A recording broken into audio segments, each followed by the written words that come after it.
Beautiful.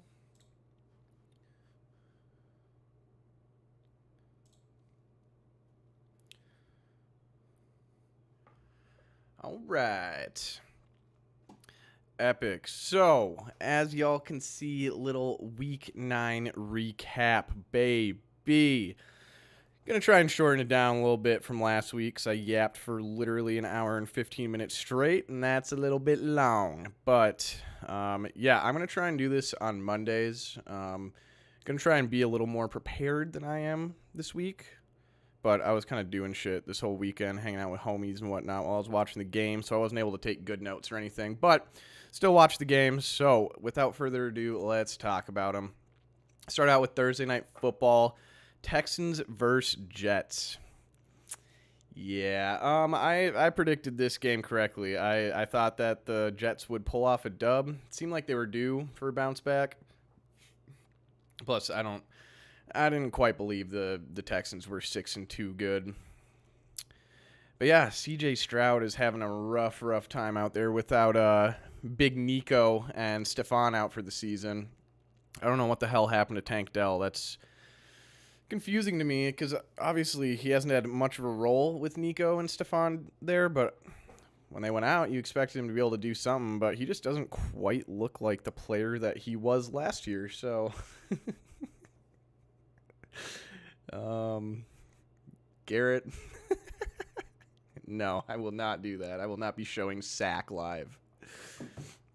Okay, so Joe Mixon, he is the absolute engine of this Texans offense. He is the only reason that this team is 6-3 right now. Bro puts the team on his back every single week, and I mean, low-key, this is like a down week by Joe Mixon's standards this year. 106 yards, 1 touchdown.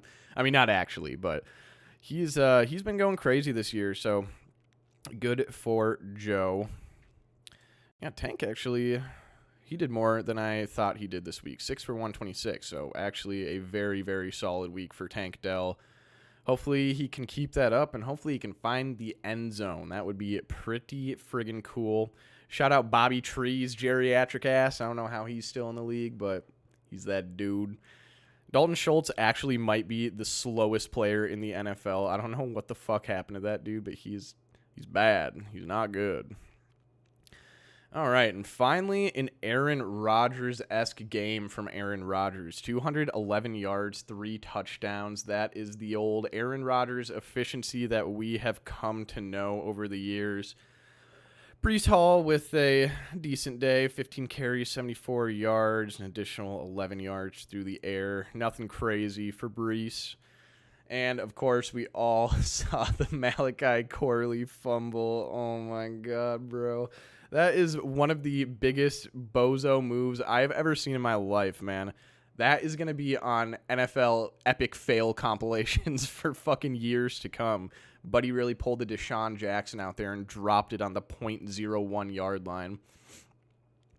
That sucks. I mean, I feel bad for the dude. As stupid as it was, like, he's a third-round rookie. That is not going to help his chances of getting onto the field. God damn it. Peen Willikers, that's going to get me demonetized. It's going to get my stream taken down, dude. But yeah, good day for both Devontae and Garrett Wilson. Devontae with 91 yards, Garrett with 90. Obviously, Garrett Wilson had that fucking crazy snag in the end zone. That shit was nuts. A very impressive catch by Garrett Wilson. Like, that body control was just crazy. I don't know how he was stretched all the way back and somehow was just able to bring himself back down to the ground, like, upright. I don't know how a brother is able to do that, but he did. Very impressive by him. Yeah, I don't know if the Jets keep playing like this, they could be a sneaky wild card team. I know they're 3-6 right now, but man, the AFC wild card race is really not very competitive because, like, I mean, the Steelers are probably going to be a wild card team because the Ravens will probably win the AFC North. And I think the Steelers are actually a pretty solid wild card team at this point. I think they've proven that. But, I mean, after that, it's like Chargers, Broncos, and Jets, Colts, I guess. Like, It's pretty ugly in the AFC. So yeah, I don't know if they keep emerging from the darkness like they did last week. Then who knows? Then maybe they could sneak in there. But I would still be pretty surprised. Yeah, I think that's about all I have to say about this game. R.I.P. Mike Williams' Jet career sent over to the Steelers today, which I think I'm also going to go live later. Yes, Garrett, good call. Bengals are definitely in that wild card race. They are also worrisome, though, just because their defense is so trash. Like, Joe Burrow can be as good as he wants to, and I don't know if that's enough to will that defense towards victories. But, no, Bengals is another team that would not surprise me if they snuck in there. But, yeah, Mike Williams, the Steelers, probably going to do another live stream just going over everything that happened during the trade deadline. Wasn't the most eventful, but, like I said, we'll talk about that later. All right, let's move on to the next game. Oh, no. Saints versus Panthers. So aside from one other game that I'll talk about later, this is the only game that I predicted incorrectly this week. I went, how many games were there? 15? I went 13 for 15 this week, which was without a doubt my best week so far. So we'll take it. But I was not expecting the Saints to lose with Derek Carr back. I mean, I know they're bad. I know that 2-0 start was a complete Linsanity run, but I don't know. I didn't think that they would lose to the Bryce Young-led Panthers. I really did not expect that. But yeah, I mean, Derek Carr didn't have an awful day. 236 for 1 touchdown. Alvin Kamara goes off per usual. He's literally the only shining part of that Saints offense, especially now that Chris Olave just went out with his 19th concussion. Like, bro, there could be an entire compilation of Chris Olave ragdoll hits. Dude just gets fucking annihilated out there. I've never seen anything like it. I've never seen somebody get fucked up as bad as Chris Olave does. It's kind of strange. But yeah, I mean, honestly, I don't really have a lot to say about the Saints or this game in general. Saints are bad. Panthers are bad. Good job, Bryce Young. You had a serviceable stat line. That's a step in the right direction, I suppose. And Chuba is that dude, man. I mean, they definitely are not going to rush Jonathan Brooks into the lineup with Chuba playing like this. He's having a hell of a season. Right now he's on pace to rush for, I think it's like just over 1,100 yards. So, yeah, very, very good season by Chuba. It's so funny because Chuba was like a meme in my friend group for the longest time. Everybody be like, yo, I'll trade you Chuba for Jamar Chase. Ha, ha, ha, ha. But now he's, like, actually good. So it's like, what the fuck? What the fuck happened to my boy Chuba? Literally has been the only good part of this Panthers offense all year. Yep, especially now that Deontay's gone. Presumably, Adam Thielen is going to be gone too. I mean, I guess trade deadline is about 4 minutes here, I think. But, yeah, we'll see. This team is bad. They just gotta keep losing and get a good draft pick. It's the only option. Yeah, let's move on to games that actually fucking matter, though. Commanders versus the Giants. Yeah, so Jaden Daniels had a decent day, 209 yards, 2 touchdowns, pretty solid. Nothing crazy, though. Unfortunately, no Brian Robinson in this game. I know that he fucked over a few fantasy owners. Shout out to Bernie. I don't know who's watching this right now, but I was at a restaurant with Bernie. And it's like 12:05, games just start, and he goes, Brian Robinson's out? Like, brother, no. He's been out for like an hour now. Rip. But yeah, Terry McLaurin, quiet day, but 2 touchdowns. 2 receptions for 2 touchdowns is crazy. Holy shit. I didn't realize that was his stat line on the week. That's wild. Noah Brown going crazy. Going into this season, I kind of expected Noah Brown to have more of a role in this offense than he had so far. Just because I don't know. He had a couple insane games as a Texan last year, where I think he had like an 150-yard game or some shit like that. He's clearly a capable player. He's not a star-studded wide receiver, but I figured he would have more of a role in this offense when your wide receiver twos are Olamide Zaccheaus and De'Ami Brown. I feel like Noah Brown is very clearly a step above those other guys, but whatever. It's good to see him get more involved. Yeah, I don't know. Giants are ass. Not a super impressive win by the Commanders. It wasn't really close until the fourth quarter, but yeah. Daniel Jones, 174 yards, 2 touchdowns. I fucking hate Daniel Jones. He's ass. Get him out of here. Tyrone Tracy continues to look good and continues to look a lot better than Devin Singletary, for show. Malik Neighbors is that dude, but unfortunately Daniel Jones is not, and just has a hard time getting him the ball because he sucks at throwing the ball. Theo Johnson. Who's that? Hey, shout out Wan'Dale Robinson, 3 receptions for 10 yards. Wow, that is a Wan'Dale Robinson stat line if I have ever seen one. 3.3 yards per reception. That is fucking ridiculous.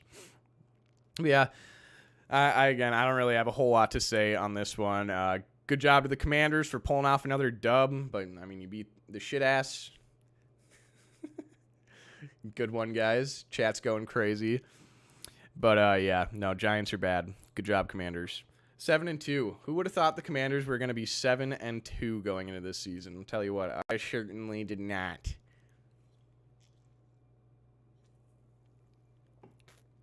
All right. A little bit more interesting game here. So, I had picked the Bills to win this one. Although I did say that I did think this would be a candidate for a sneaky upset. Just because, I mean, the Dolphins are 2-6. Tua is finally getting back into his groove, and Dolphins, I know, have historically really struggled against the Bills. But yeah, I figured that maybe Tua would pull something out of his ass, but he only ends up throwing for 231 and 2 touchdowns, which typically Tua's throwing for a bit more volume than that. But Devon Achane had a very good game, 63 yards, 1 touchdown, and 58 more yards on the ground, through the air with another touchdown. So yeah, he has been so good when Tua's out there. He's been absolutely killer. I didn't know if he had it in him, but yeah, I mean, even Raheem goes out there and has a good day, 10 for 56. But yeah, God, dude, Jalen Waddle has been so disappointing this year. I will never draft Jalen Waddle again.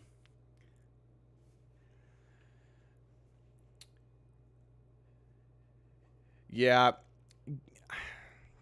I'm kind of with you, Garrett. I mean, I wasn't sure he was going to be a bust, but the way that he did not know how to take tackles in college, I thought that he was going to just go out there and get killed by NFL competition. I thought he was going to get injured so fast because, I mean, he's like 6'2", like 185 pounds. Like, he is a very, very slight human being. So I was definitely worried in that aspect.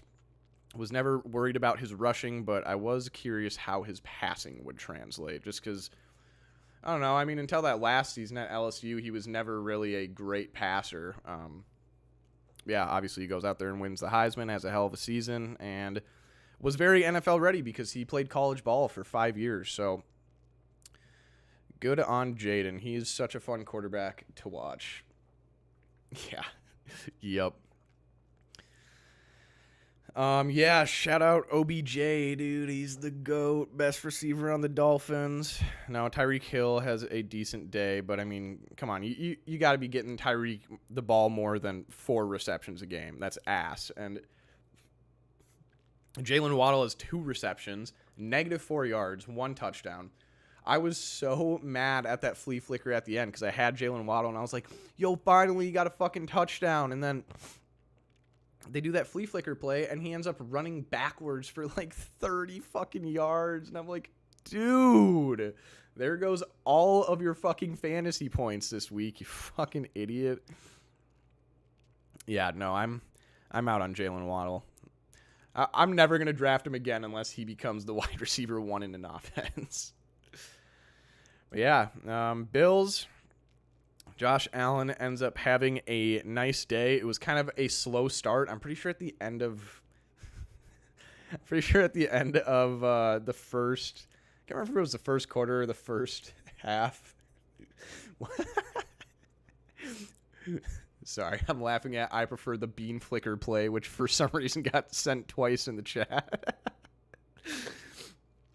But yeah, Josh Allen had like 3 points at the end of the first half or something. I was shitting myself like, God damn it, I need a good Josh Allen day. We can't be going out there and putting up 80 yards, Josh. What are we doing? But ends up having a nice day. 3 touchdowns to 1 interception, 235 yards. He's continuing to play on a MVP caliber. You know, I think Lamar is pretty clearly ahead of him in the MVP race as of right now, but Josh is definitely a close second. He's been playing some really, really good football aside from like 2 stinky games this year. So quiet day from James Cook. Kind of discouraging. Ray Davis is getting more usage in there. Yeah, James Cook was very touchdown dependent early in this season. So he was really good in fantasy, but now that he's not getting in the end zone as much, he's not doing a whole lot. He does at least have 5 receptions for 25 yards, so that helps him out. But very, very disappointing game from Keon Coleman. I finally decided to start him because I have a Josh Allen, Keon Coleman stack in one of my leagues. And I believe last week he went 7 for 125. And I want to say the week prior, he went 7 for 70 and 1 touchdown or something along those lines. So I was like, all right, I think that he's maybe startable at this point. And of course goes out there, 1 reception for 21 yards. He drops a fucking touchdown on the goal line that turns into an interception. And I think he dropped another big play too. So yeah, it was not a good game from Keon. I don't know. I've been very skittish on Keon. He's clearly a very good contested catch wide receiver, but when it comes to like route running and just his overall speed, I'm not really sure. Every time he gets the ball and he starts running, it looks like he's fucking running in mud. I don't know. I would like to see a little bit more out of him and maybe not drop the fucking ball on the goal line and cause an interception. That would be really cool. But yeah, no, aside from that, I think that's about all I got to say. Good win from the Bills. Yeah, good job staying on top, not letting the comeback happen. Because, you know, obviously Dolphins are not 2-6 bad, right? That is because Tua was on IR. They aren't good. They aren't a good team, but they certainly are not quite 2-6 bad. Okay, dokie. Chargers versus Browns. Oh, Jameis, what happened? Let's talk about the Chargers first. So Justin Herbert is 100% back to his OG form, his 5,000-yard passing form. No, I'm just kidding. He's not throwing with that volume, obviously, 18 completions, but has a very nice day today, 282 yards and 2 touchdowns. I love Justin Herbert, one of my favorite quarterbacks in the NFL. I think he's incredibly talented, one of the best arm talents in the NFL. Good play extension ability. So it was just really disappointing to see how he has panned out so far this season. I mean, if you go back and look at his stats from the first part of the season, it's like 130 yards, 150 yards, 180 yards, 140 yards. It's like, bro, come on. Jimmy Boy Harbaugh. You have one of the most talented passers in the league, and you're throwing 10 times a fucking game. What the hell are we doing? Like, it'd be different if we had, a Derrick Henry, a Saquon Barkley in the backfield, but we got a J.K. Dobbins, and J.K. Dobbins is not either of those two. Now, that being said, he did have a very good game. God damn it, Garrett.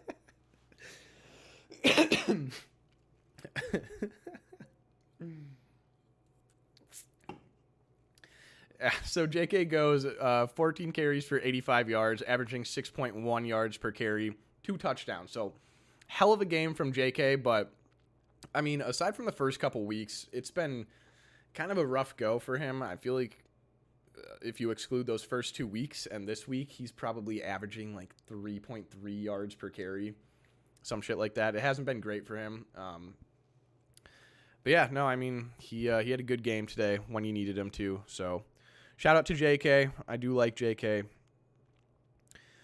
Oh my God, do I really have to talk about Quentin Johnston? This motherfucker. Man, I really was debating playing Quentin Johnston or Keon Coleman this week, and I was like, you know what? Keon's been getting hella volume. I don't know if Quentin's fully healthy after this injury. And like I was saying, Justin Herbert, until the past couple weeks, hadn't been throwing a ton, so I didn't really know what to expect. And of course, he goes out there and puts up 118 yards and a touchdown on my bench. Just an absolutely devastating move by me. But shout out to QJ, man. I mean, everybody wrote that dude off, myself included. He had such a bad rookie season, like a historically bad rookie season. I mean, dude was out there dropping the most catchable passes possible. Like, I thought that he was going to be just a career bust, but he has been a very valuable part of this Chargers offense, and in the games that he hasn't been out there, the games that he was injured, I mean, you could tell the Chargers pass offense struggled, and now that he's back, I mean, I think that really helps Quentin Johnston. Obviously, week prior, Ladd went off, had a huge game, kind of comes back down to earth a little bit, 5 for 64, which I think that's probably going to be a typical Ladd McConkey stat line right there, something along those lines. I don't think he's ever going to be some sort of, volume monster in this offense, but I do think that he's going to be a part of it, a good part of it. And Josh Palmer, also big screw you to Josh Palmer. I was very high on Josh Palmer prior to this season, because I don't know, he had never been great. This is his 4th year in the league, but he had shown some really nice flashes in the past of like just some great deep ball catches. He's able to get open. He's a decent route runner. So I was like, maybe this dude's the next Nico Collins, because Nico Collins did next to nothing his first 3 years in the league, and then year 4 just went fucking bonkers. So I was hoping for a bigger Josh Palmer breakout than we have seen this year. I mean, I think prior to this game, he had like 170 yards on the season and no touchdowns. I know that because I just did a BDGE trivia that was talking about the players that have the most yards and no touchdowns. So he finally gets in the end zone. Good for him. I think that he is a better player than what he has shown so far this year. But I don't know. This is going to be kind of an interesting wide receiver core. I think QJ is probably going to be the main deep threat, big play type dude, but I think Ladd is going to be the more slot receiver over the middle go-to target for Herbert. So I think both these guys will have fantasy relevance, and I think Josh Palmer is just shit out of luck here. So shout out Will Disley, Bozeman legend. Okay, I guess we can talk about the Browns. Poor Jameis. Goes out there, throws 3 touchdowns, 0 interceptions first game. Throws 3 picks in his next game. He just had to balance it out a little bit, in classic Jameis fashion. But yeah, 235 yards, 1 touchdown, 3 interceptions. Not a good game for Jameis, unfortunately. Nick Chubb is still not Nick Chubb of old and not even close. I don't think that he is average higher than 3 yards a carry this season, so that's kind of tough. I mean, obviously he came off a devastating leg injury, but it'd just be nice to see a flash, like one nice breakaway run that can just solidify to us that, hey, it's going to take some time, but this still is Nick Chubb. At this point, I am getting a little bit worried that may have been a career-altering injury, which, I mean, it was a hell of an injury. So gruesome. So wouldn't be surprising, but Nick Chubb is just such a lovable dude, so you want to see the best for him. Fuck you, Jerome Ford. Cedric Tillman is, He's a real deal, man. He's good. Second round draft pick last year by the Browns, I believe. 6 receptions for 75 yards, 1 touchdown. I believe it was his touchdown catch, but he had a really, really impressive catch. I think it was. But yeah, no, what I've seen out of Cedric Tillman, I've been impressed. I don't think he's some insane hidden gem buried in the rough, but I do think that he will be a very large part of this Browns offense moving forward and probably the primary target. I mean, Jerry Jeudy has a good game too, 7 for 73. But I don't know. It just feels like sometimes Jerry Jeudy struggles to find a role in this Browns offense. He's had a couple decent games this year and a couple where he's done absolutely nothing. And obviously Cedric, you could say the same thing, but I mean, he really didn't do anything the first part, and now the past few weeks, his usage has totally ramped up and he's been consistently good. So I feel like on a week-to-week basis, Cedric Tillman is going to be much more valuable than Jerry Jeudy is. Pretty quiet day for David Njoku, 5 for 29. Elijah Moore comes back down to earth after having, I believe, 8 targets for like 100 yards last week. So, yeah, just not enough to go around in this Browns offense. I mean, you have 4 solid options in Tillman, Jeudy, Njoku, and Moore, and I don't think that any one of them really stands super tall above the others. Like I said, I think Tillman is probably the best wide receiver of the group. David Njoku is obviously a talented tight end, but yeah, it's over for the Browns, unfortunately. It was quite a fall from grace from last year. I mean, their defense was truly like one of a kind last year. They were really, really good. Managed to will them to a victory against the 49ers when the 49ers were better last year, while the Browns had Deshaun starting at quarterback. So, yeah, this defense just isn't good enough to will them to victories through poor quarterback play anymore. And obviously, Jameis just has to play better than this if the Browns want any chance of winning. Chargers' defense is scrappy, but, I mean, they're not like a top unit in the league by any means. Jameis should have been able to do a little bit more, and it would have helped if they were able to get a rushing attack going. But, like I said, Nick Chubb is still making his way back to grace if he ever does.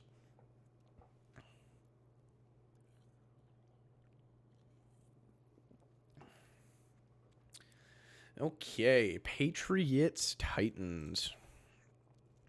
Another who the hell cares game. 2-7 Patriots and the 2-6 Titans. Let's go. But yeah, Drake May, man. I've been so impressed with Drake May so far this season in the limited time that we have seen him. I actually picked the Titans to win this because I was anticipating Drake May not playing, because typically with concussion protocol, they miss at least 1 week. Like, if you get a concussion, you're typically going to miss at least 1 week. So I was like, yeah, he's not playing. But ends up playing, and the Titans still end up winning, luckily for me. But yeah, he had a good game. 206 yards, 1 touchdown, 2 interceptions. One of those interceptions was at the very end of the game to end it in overtime after the Titans had kicked the field goal. Bad read by Drake, but also a questionable play call. I guess not really, because the Titans took a long time on their drive. I remember after they kicked that field goal, there was only like 2 or 3 minutes left in overtime. So they kind of did have to huck the ball down the field, honestly. But yeah, no, not his best game, but still he continues to encourage. Yeah, I think he's going to be a really, really good quarterback in the league for years to come. What the fuck is Ramondre Stevenson, bro? 10 carries for 16 yards, 2 touchdowns. 1 rushing, 1 through the air. He did have another 38 yards through the air, but like, bro, averaging 1.6 yards per carry? What the fuck is that, bro? That is an absolute meme of a fucking stat line. That is insane. Yeah, I mean, he keeps being fantasy relevant because he keeps being an absolute touchdown machine, but he is not having a good season aside from the touchdown. So, been kind of interesting watching him play. Hunter Henry continues to be that dude. I've said it once. I'll say it a million times. Tight ends are a rookie quarterback's best friend. You always want to bet on them. So, yeah, not a shocker that he continues to see this type of volume. Kendrick Bourne's back out there, 4 for 41. Yeah, this whole receiving group is just a shit show. Like, I genuinely, I don't understand why they do not use KJ Osborne at all. It makes no sense to me. I think that KJ Osborne is at least the third best receiver in this group. Uh-oh. Hopefully my stream isn't fucking up too bad. I'm getting an error warning.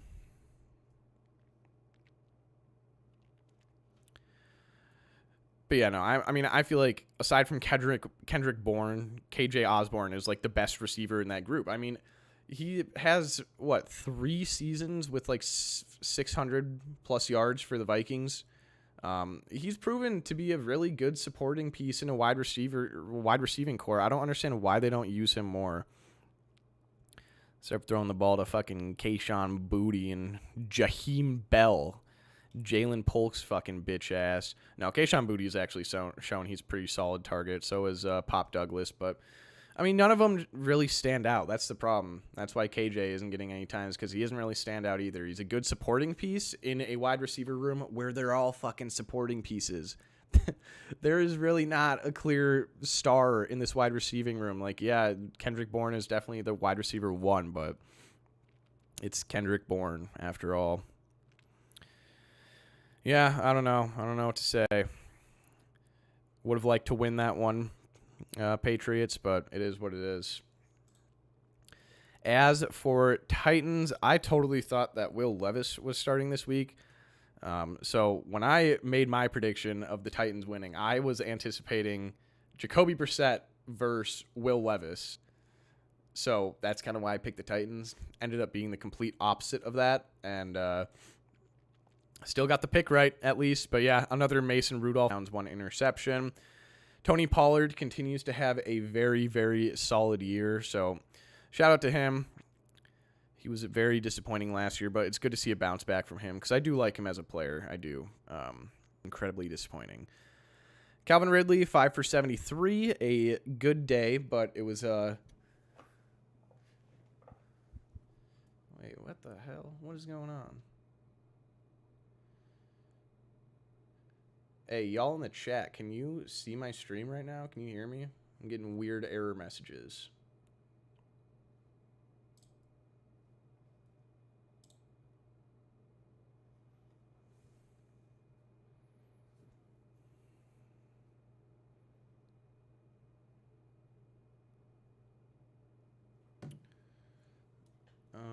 I don't know if this is working, but it keeps saying it's going to end my stream. Please do not end my stream. What is going on here?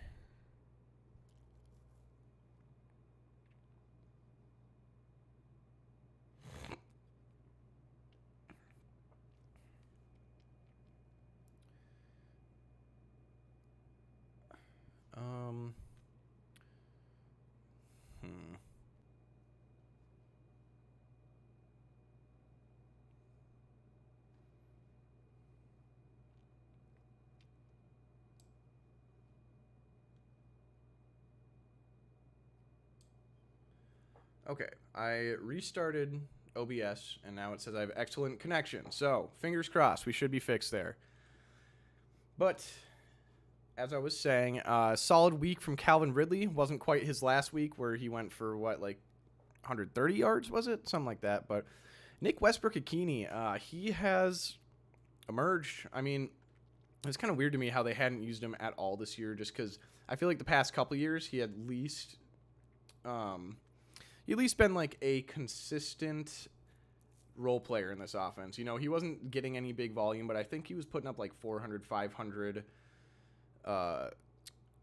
yards per season and a few touchdowns. And then they really hadn't used him at all this year. But now he has scored a touchdown in 4 weeks straight, I believe. So that's pretty impressive.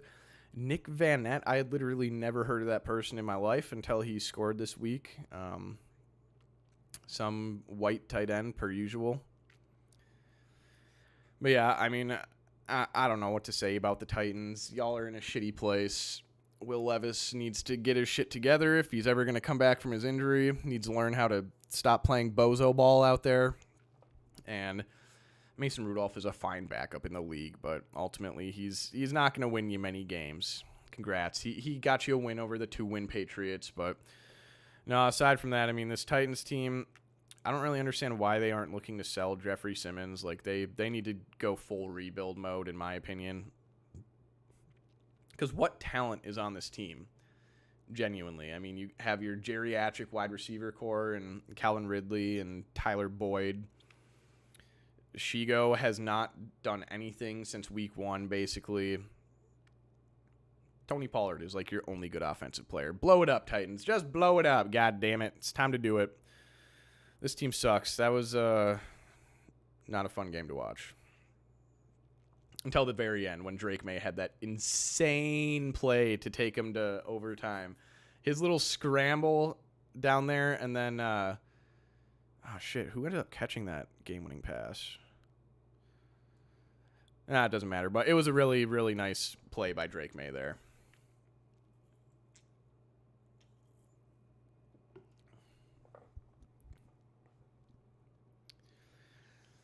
Ugh. Cowboys, y'all fucking suck, man. Oh my god, this Cowboys team is fucking horrible.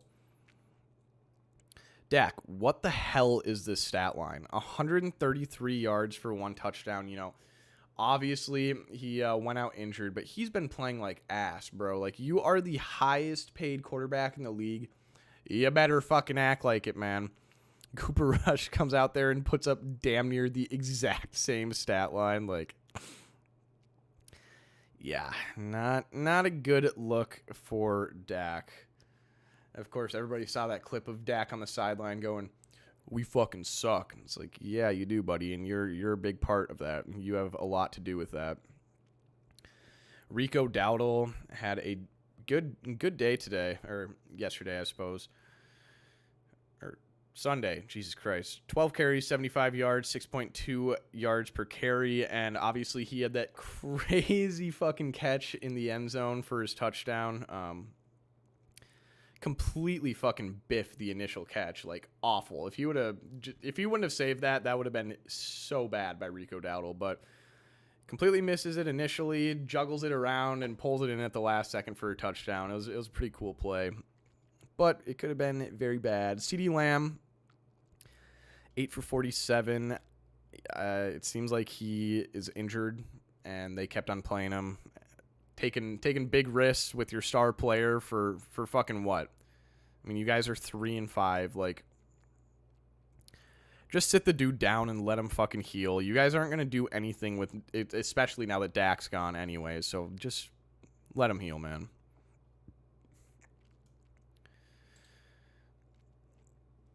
Yeah, I'm very a little bit puzzled by the Cowboys' move for Jonathan Mingo at the trade deadline. I don't know. I don't necessarily think it's a bad move, but I mean, they gave up a 4th-round pick to get him. It's like, what the hell has this dude done in the league aside from that one fucking highlight? Low light. This is a fucking low light. Where Bryce Young throws the ball behind him, this dude turns around to catch it and somehow just flings his entire body out of bounds. I think you guys know what I'm talking about.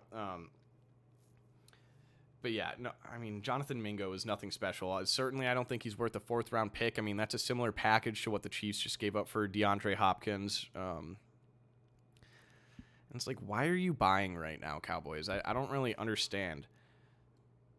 This does nothing. I mean, Jalen Tolbert, he's been good. 3 for 19, 1 touchdown. Yeah, and I struggle to see a world where Jonathan Mingo comes in here and way better than Jalen Tolbert, plays that wide receiver 2 role better, and it seems like giving up a 4th-round pick for a wide receiver 3 is a bit much. So I don't know, just kind of an iffy move in my opinion.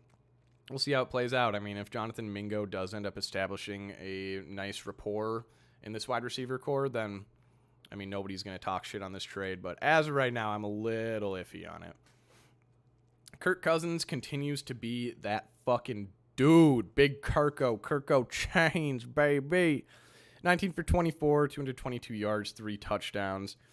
Good shit, Kirk. Love to see it. Bijan continues to be an animal, 86 yards, 4.5 yards a carry. And, of course, Tyler Algier has to come out there and average 3 yards a carry and steal a fucking touchdown, per usual. Fuck Tyler Algier. All my homies hate Tyler Algier. And Drake London goes out in this one with, I believe, a hip pointer injury. But fantasy managers were at least thankful that he was able to get into the end zone prior to doing that. Ends up being a big day for Darnell Mooney, 5 for 88 and 1 touchdown. Shout out to Darnell Mooney. I was super, super high on him in this offseason, and he has been nothing but great this year. It's been fun watching him have a bounce back after pretty much everyone wrote him off.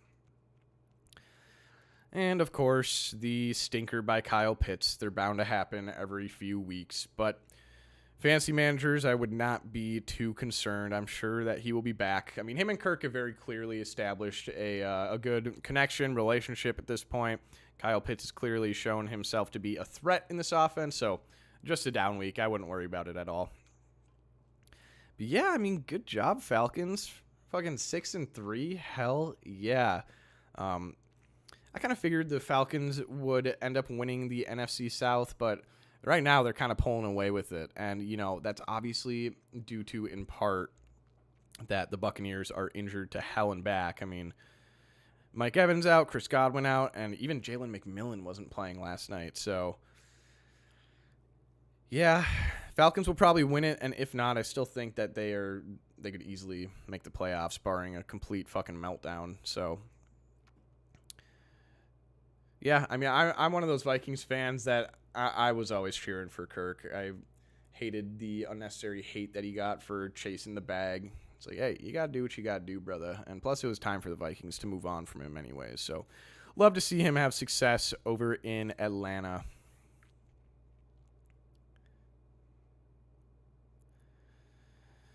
All right.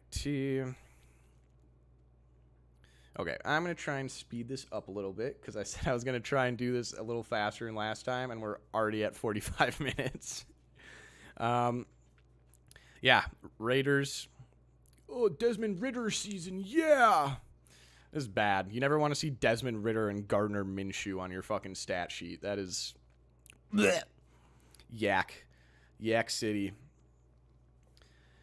Yeah, the Raiders suck. Alexander Madison does nothing. Zamir White averages 1.7 yards per carry, gets in the end zone.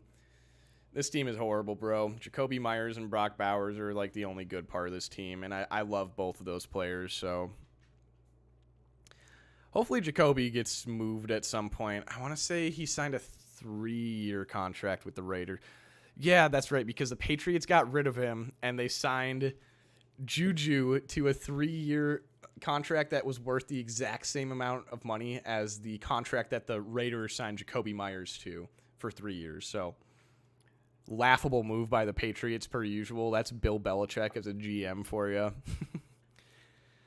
But yeah, no, I hope to see him on a different team soon. Jacoby, that is. I think he's one of the most underrated wide receivers in the league, without a doubt. And Brock Bowers, sorry, buddy, you're stuck there for a while. As much as I would love to see you with a good quarterback, because, I mean, shit, man, his production's been crazy even with these shitty quarterbacks. But yeah, unfortunately, that's probably not going to be for a while. I think the Raiders are going to be in prime position for a good draft pick this year, and I would be shocked if they did not take a quarterback, because, god damn it, Aiden O'Connell is not the quarterback of the future, Raiders. Don't be acting like he is. Whoops, I didn't even talk about the Bengals, god damn it. Yes, Josephine Burrow, man. Mr. Frosted Tips. Speaking of which, you need to cut his hair. That shit looks fucking whack. But yeah, are you kidding me? This is a hell of a stat line, man. 27 of 39 for 251 yards and 5 touchdowns. Holy shit. That is like one of the most efficient stat lines I've ever seen in my life. And 1 interception by Joey. Nice day from Chase Brown. 120 yards, averaging 4.4 yards per carry. The Bengals did just bring in Khalil Herbert, so fantasy managers are probably not super stoked right now. Chase Brown owners, that is. I don't think that Khalil Herbert's going to come in here and like have a huge role or anything. But I also don't think that Chase Brown is going to be some RB1 workhorse running back in the league. Like, I was kind of surprised when people were acting like that was going to be the case. Whatever y'all are seeing with Chase Brown, I haven't really seen it. I think that he's good. I mean, 27 carries for 120 yards. That's a solid day. But I don't really think he's ever going to be like a absolute stud RB1 in the league. And Khalil Herbert certainly does not help his fantasy production. So that'll be something to keep an eye out on. Mike Gesicki goes fucking nuclear today. Oh my God. 5 receptions, 100 yards, and 2 touchdowns. That is crazy, dude. And biggest thing about that is the rookie tight end Eric All Jr.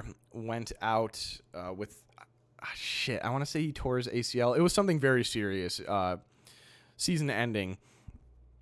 So that being said, I mean, I think that Mike Gesicki is probably going to continue to see similar volume to this. You know, maybe not 100 yards and 2 touchdowns, but I think he's going to continue to get a lot of targets from Joseph, and probably somebody who I would consider picking up in fantasy if he's on waivers.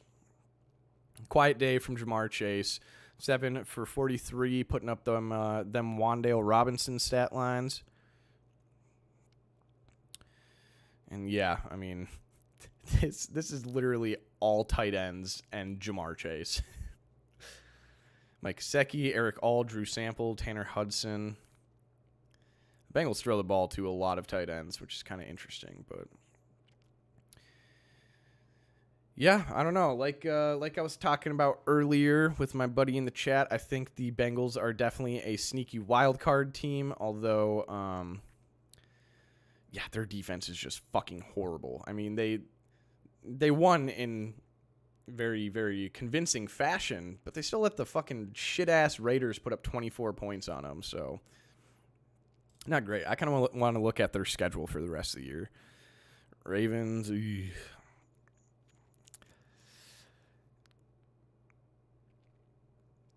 yeah, not a great schedule for the Bengals, honestly. I could see them sneaking into the playoffs. I could also see them blowing this second half of the season. I mean, shit, man. They just got smoked by the Eagles, and I don't think the Eagles are that good. I think they're a solid team, but not good enough to be beating the Bengals 37-17. That's for damn sure. So, yeah, we'll see. They could possibly make the playoffs, sneak a wild card, but I wouldn't be surprised if they don't either at all. Broncos versus Ravens. I mean, I'm going to go back to exactly what I said last week. Y'all need to calm down about Bo fucking Nix, man. He had some really, really good games against really shitty defenses the past few weeks, and I was waiting for a real test like the Ravens, who aren't even that great of a defense. I mean, they're good, but they're not an elite unit in the league, and Bo Nix did not have a great day. I mean, 223 yards, no touchdowns. He caught a touchdown. But yeah, Javonte Williams continues to struggle. Bo Nix continues to run around out there. Cortland Sutton has a very nice day. Yeah, this Broncos defense, I think that it makes this Broncos team a good enough team where they're able to beat up on bad teams, but when they face real competition, I mean, I don't think that this team has any shot. And if they do end up making the wild card, they're going to do absolutely fucking nothing. Absolutely nothing. And just another beautiful day from Lamar, man. 16 for 19, 280 yards, 3 touchdowns. Yeah, he is having another MVP caliber season. I think that as of right now, he's very, very deserving of it. Josh Allen is a close second, but Lamar has been him, man. Speaking of him, Derrick Henry is him. He's the GOAT. 23 carries, 106 yards, averaging 4.6 yards a carry, 2 touchdowns.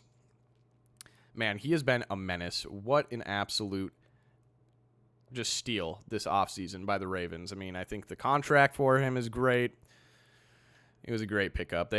Derrick Henry and Lamar is easily one of the scariest backfields in NFL history, man. I mean, no debate there.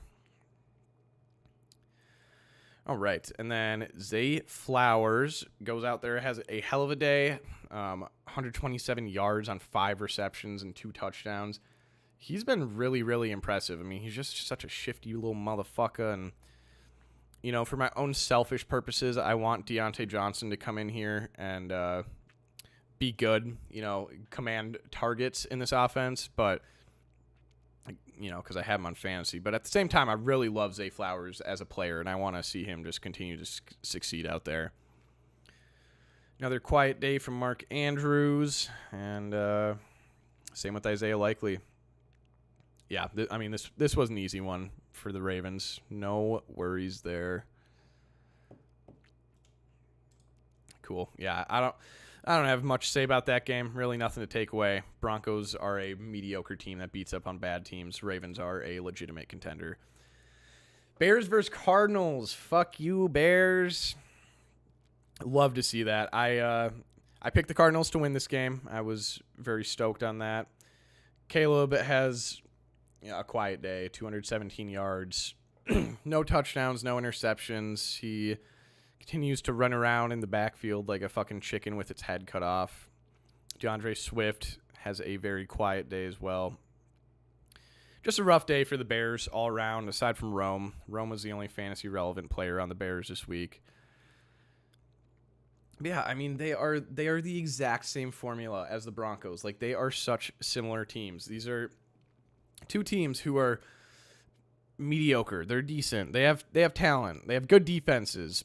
And then they have rookie quarterbacks who struggle against good defense, against actual contenders. So, yeah, I mean, I don't think Chicago's doing anything this year. I think just like the Broncos, they're capable of beating up on bad teams, really struggle against actual competition. All right, and then quiet day for Kyler, 154 yards, no touchdowns, no interceptions. James Conner continues to be an absolute workhorse out there for the Cardinals. Love that dude. Amari DiMercado fucking breaks loose at the end of the half to really put that game away. I mean, that completely ended it right there because, let's see, by that point, the game was 9-14. And then Amari breaks down the sideline. It's like, Bears, what are we doing? You allow a Hail Mary for a loss last week and at the very end of the game. And then this week, at the very end of the half, you allow a what? It's probably like a 450-yard run, something like that. That essentially put the game away. I mean, the Bears never came back from that. I think the Bears are talented, but their coaching staff has to go.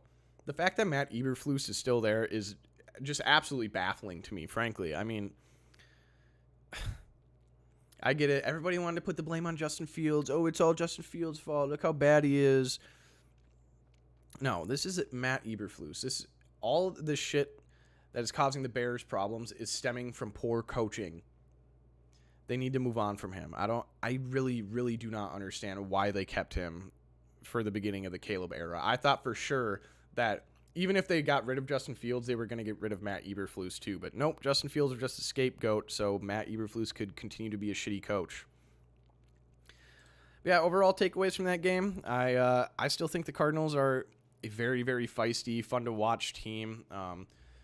You know, the NFC West is so interesting. I think I still probably got the 49ers at the top with CMC allegedly coming back now. Rams and Cardinals are very, very close for me. And then I think Seahawks are at the bottom. I mean, I don't know. I'm much lower on Geno Smith than it seems like the average NFL fan is. Like, he just doesn't impress me that much. He really doesn't. He can have some good games, but he has a ton of bozo games and just completely head-scratching decisions. And I get that's kind of the formula for the gunslinger, but I don't know. I think he is slightly overrated. Dude had like one good season. All right. I heard I can't remember who it was, but one of the podcasts I listened to was talking about him as a top 10 quarterback. They were saying top 10, fringe top 10. And I was like, I don't agree with that. I would have to do actual rankings, but I think he would be much closer to 15 for me, probably somewhere between 15 and 20. And the Seahawks defense is just not good. Not good. Okay, moving on. So this is another game. Pick the Eagles to win, although I was like, hey, maybe a sneaky upset with the Jaguars here. I mean, Trevor Lawrence is heating up. I think the Jags are bad, but I think that the other teams with 2 wins are probably worse than them. Like, I think the Jags are probably better than the Patriots, probably better than the Titans. But yeah, this was a rough game from the Jaguars. I mean, they did not score a single point in the first half. Trevor Lawrence has an absolute fucking stinker. 169 yards, 2 interceptions. Like, bro, can you just consistently fucking play good? That is what drives me nuts with Trevor Lawrence. Is like, you'll get little tiny glimpses into his generational talent, and he can just never consistently do it. Like, he'll have some good games, and he'll have some absolutely horrible, unexcusable games. And, yeah, I don't know. I've never been a huge Trevor Lawrence fan. Damn near throwing for 50% completion percentage today. Running backs didn't do anything. Yeah, I guess T-Law did get the 2 rushing touchdowns. Good for him. You're a quarterback. Throw the ball. But yeah, would like to see a little bit more out of Evan Engram. I like it better when he gets 10 receptions as opposed to 5. Parker Washington, he exists, I guess. BTJ was definitely injured. I mean, 2 for 22. I needed a lot more from BTJ. Actually, I did not start BTJ. I didn't have faith in him, even though he did get activated before the game. Because it was so weird. It was like, oh, yeah, he's probably going to be out 3 to 4 weeks, possibly IR candidate. And then they're like, actually, no, he's going to play this week. What? What the hell happened there, man? Once again, I did not talk about one of the teams. Eagles, I mean, not an impressive win by the Eagles, really. It was a good game by Jalen Hurts. You know, I'll give him that much. He had a very nice game today. He was throwing the ball well, 18 for 24, 230, 2 touchdowns. That's all you need out of Jalen Hurts. You don't need to be Superman out there, Jalen. All we need is 230, 2 touchdowns. And hell, if you want to run for 67 yards, another touchdown, get after it, buddy. But yeah, he's had kind of an up and down season. Had some good performances and had some really bad ones. So, yeah, I think that offense hinges a lot on that. I mean, you can only lean on Saquon so much. Obviously, he goes nuts against the Jaguars, 159 yards, 5.9 yards per carry, and a touchdown on the ground and another one through the air. And obviously, we all saw the backwards hurdle. That was one of the most insane moves I've ever seen a football player pull off. Who the fuck is Anus Smith? Who the fuck is that?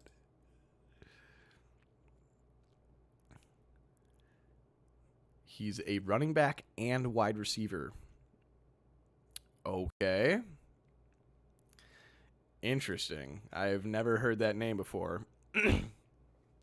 Shout out my boy Anus Smith. But yeah, no, I mean, Saquon just continues to be unstoppable. Big Devontae Smith game. Needed that bad. Get out of here, A.J. Brown. Bro wishes he won the Heisman. But no, nice game from Devontae. Puts up a touchdown. That touchdown grab was insane, too. I mean, he's just so talented. I love the Eagles wide receiving core, but I do sometimes wish that Devontae was not on the Eagles. I wish he was on an offense that gave him more opportunity to be the receiver that he is, the receiver that won the Heisman, you know? And rookie tight end Grant Calcaterra continues to see some volume. Crazy stuff. Super crazy. Yeah. Not a whole lot to take away from this one. Eagles are a solid team, and the Jaguars are bad. Nothing new there. Rams, Seahawks. And this was quite a doozy of a game. Stafford has a nice one, 298, 2 touchdowns, 1 interception.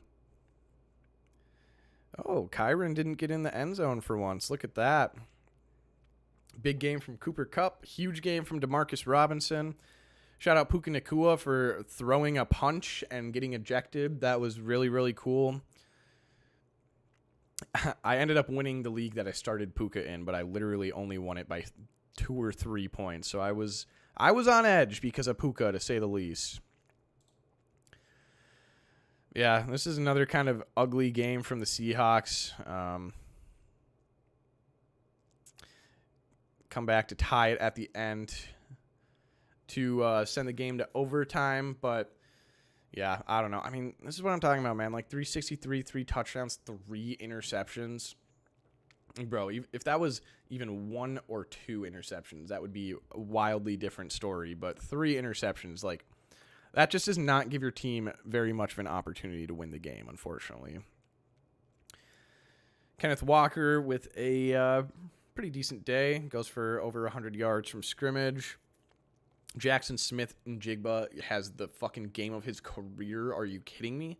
7 for 180 and 2 touchdowns. There we fucking go, dude. I love Jackson Smith-Njigba. He was so good in college. Loved him as a prospect. And after his rookie season last year, people were literally like sounding the panic alarm, ready to write him off. I'm like, dude, he had a quiet rookie season. It's not like he even had a QJ rookie season where he's fucking dropping balls left and right and just looks like ass out there. No, he just wasn't getting that much volume, wasn't doing a whole lot. But yeah, absolute legacy game from Jackson Smith-Njigba. Bye, Tyler Lockett. Your time is coming to an end. He actually did have a nice day today, 63 yards, 1 touchdown. But yeah, I love JSN. Want to see him continue to ramp up his usage because he's very talented. And yeah, I'm going to keep ripping through these.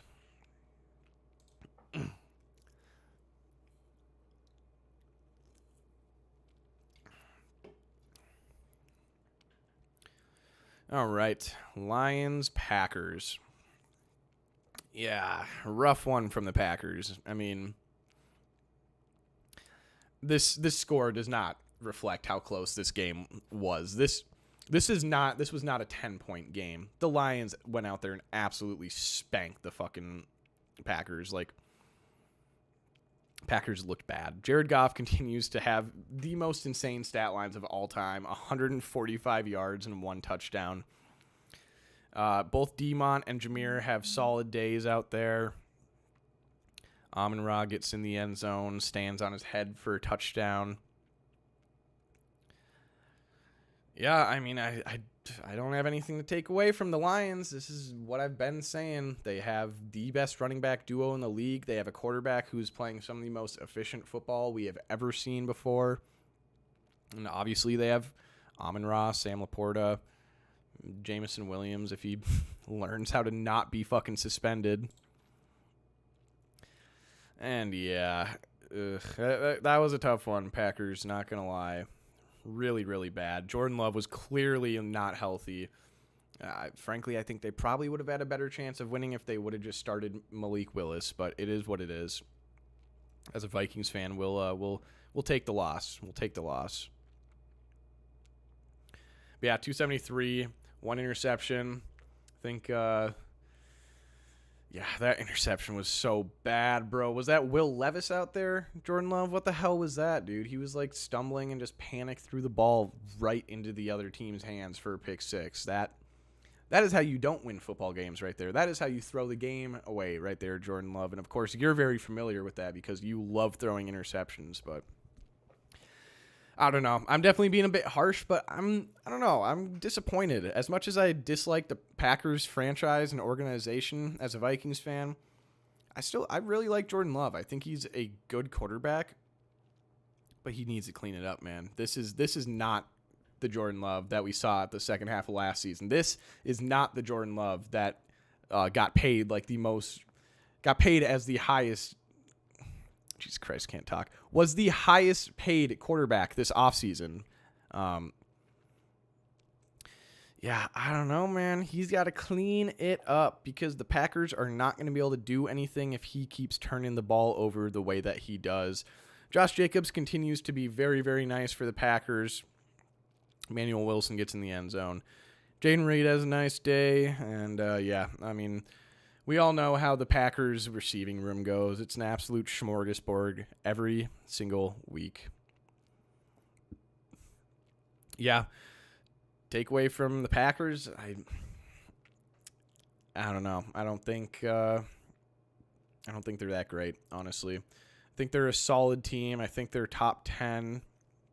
Definitely at the back half of the top 10, close to 10, fringe top 10, but this defense is not great. They're not bad. They are really good with takeaways, but I mean, there's very little pass rush getting home. Secondary is okay. I don't know. When you have a middle of the pack defense, you have to have Jordan Love playing on a whole nother tier than what he is playing on right now. So we'll see if that happens. I mean, Week 9 did just end, which is the official halfway point of the NFL season. So who knows? Maybe he's going to turn on the fucking burners for the second half of the season, just like he did last year. But I'm going to need to see it before I believe it. Good God, this was such an ugly game. Colts-Vikings, Sunday Night Football. I was not having fun as a Vikings fan, at least in the first half. Second half started to get better, but this was not great. Joe Flacco, our defense, completely fucking shut him down. 179 yards. It honestly doesn't even feel like he threw for that many yards. And an interception, very nice pick by Byron Murphy. Flacco basically gifted it to him, but hey, shout out Byron. We absolutely shit on Jonathan Taylor, held him to 3.7 yards per carry, so that was fucking awesome. Yeah, really, Josh Downs had like one big play, and that's all that this receiving room did. Adonai Mitchell had a nice toe tap, but ultimately it didn't really do a whole lot for him. But yeah, I mean, when we were down 7-0 going to the half, I was like, bro, are you fucking serious? Like, the Colts have literally done nothing on offense, and we're losing 7-0. And speaking of which, that strip sack fumble was just such absolute bullshit. I'll put the 2 interceptions on Sam. The 2 interceptions were bad, but that strip sack fumble, for one, Garrett Bradbury, what the fuck was that, my dude? Are you kidding me? Like, he's not big for a center. I mean, I think he's only like 6'2", 6'3", which, you know, it's a large human being, but when you're playing on the O-line, playing against massive D linemen, sometimes that doesn't cut it. But he got fucking pancaked to the moon and back. That was so embarrassing. I forgot what the Colts D lineman name is. Stewart? Is that his name? Grover Stewart? Is that real? Let's see. Yeah, Grover Stewart. Absolutely pancaked Garrett Bradbury. And then he smacks Sam Darnold in the face, which, frankly, looking at the replay, I'm seeing a lot of people on, like, Vikings fan pages, like, how did they not call that? Like, they hate calling penalties against Sam Darnold. What's the deal with Sam Darnold getting hit in the head? And it's like, all right, come on, guys. That wasn't that egregious. The thing that pisses me off about it is the fact that they threw the flag initially, and then they fucking pick it up. Like, fuck you. That's a fucking middle finger to the face right there. But yeah, I'm not going to put that one on Sam. I mean, Garrett Bradbury literally got killed, but Sam does need to clean up the interceptions a little bit. God, both of them were really bad. That first one, it was like, Sammy boy, who the hell you throwing to, buddy? And the second one was right after that Byron Murphy pick. We pick him off, first throw, interception. Like, ugh.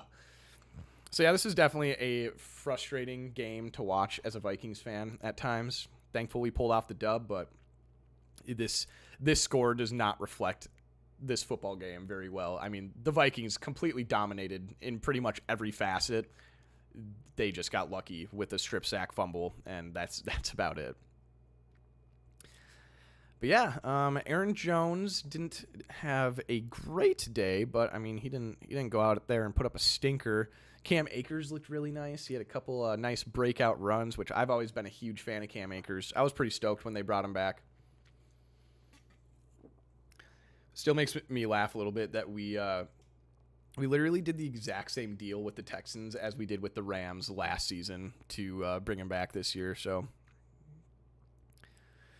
yeah, I mean, Justin Jefferson, 7 for 137. We all know he's him. He's that dude. Josh Oliver with a very nice touchdown. He has been a he's been a really important piece of this offense, honestly. I mean, he doesn't see a ton of volume, but he's a big blocking tight end, and he's made some nice grabs this year. So, shout out Josh.